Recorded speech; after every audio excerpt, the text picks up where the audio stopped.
Saudara-saudari yang terkasih dalam Kristus Tuhan, marilah kita semua mempersiapkan hati dan batin kita untuk mendengar dan merenungkan sabda Tuhan.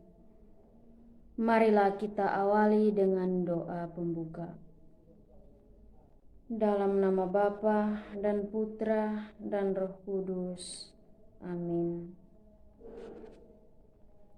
Allah Tritunggal yang Maha Kudus, Bapa, Putra, dan Roh Kudus, puji syukur kembali kami haturkan ke depan hadirat-Mu, karena hanya atas berkat penyertaan-Mu, kami masih dapat menikmati hari yang baru ini, dan kami masih dapat menghirup nafas kehidupan. Sekarang ini kami mempersiapkan diri untuk mendengar dan merenungkan firman-Mu. Kiranya Tuhan senantiasa menyertai kami.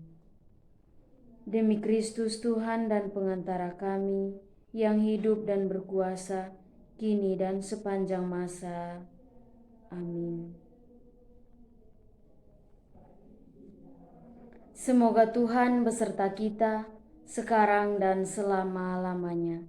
Inilah Injil Yesus Kristus menurut Markus. Dimuliakanlah Tuhan. Kemudian tibalah Yesus dan murid-muridnya di Betsaida.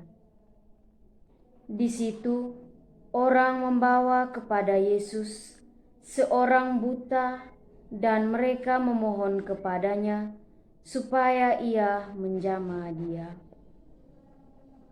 Yesus memegang tangan orang buta itu dan membawa dia keluar kampung. Lalu kemudian meludahi mata orang itu dan meletakkan tangannya atasnya dan bertanya, "Sudahkah kau lihat sesuatu?" Orang itu memandang ke depan lalu berkata, "Aku melihat orang, sebab melihat mereka berjalan-jalan, tetapi tampaknya seperti pohon-pohon."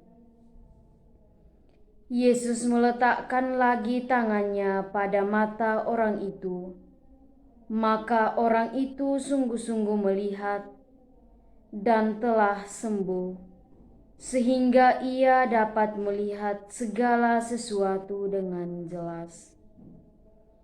Sesudah itu, Yesus menyuruh dia pulang ke rumahnya dan berkata, "Jangan masuk ke kampung." Demikianlah sabda Tuhan. Terpujilah Kristus.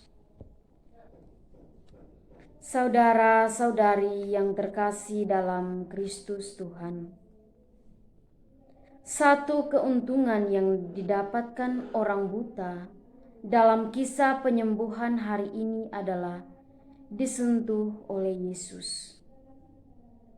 2 kali dia disentuh oleh Yesus sehingga bisa sembuh dari sakitnya. Sentuhan Yesus membawa perubahan pada hidupnya. Dia melihat cahaya dan bisa membedakan yang gelap dan yang terang. Mujizat yang diterimanya membawa dampak positif karena dia bisa melihat hidup sebagaimana mestinya.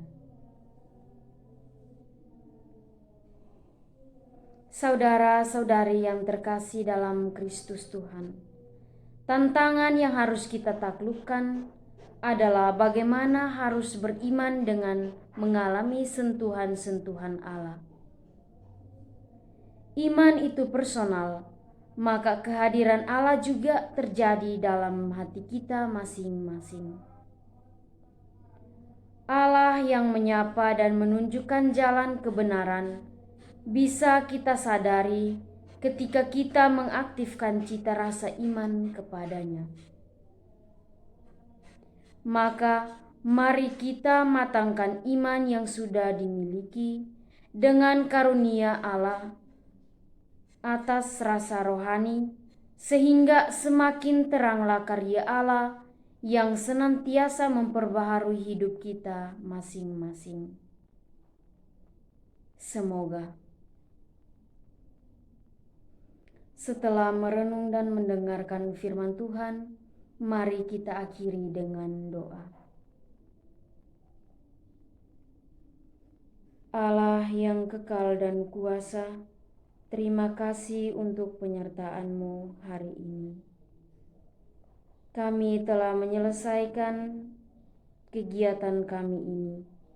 Kiranya firman-Mu yang telah kami dengar dan kami renungkan bersama dapat kami terapkan dalam hidup kami sehari-hari. Demi Kristus Tuhan dan pengantara kami, yang hidup dan berkuasa, Allah sepanjang segala masa. Amin. Dalam nama Bapa dan Putra dan Roh Kudus. Amin.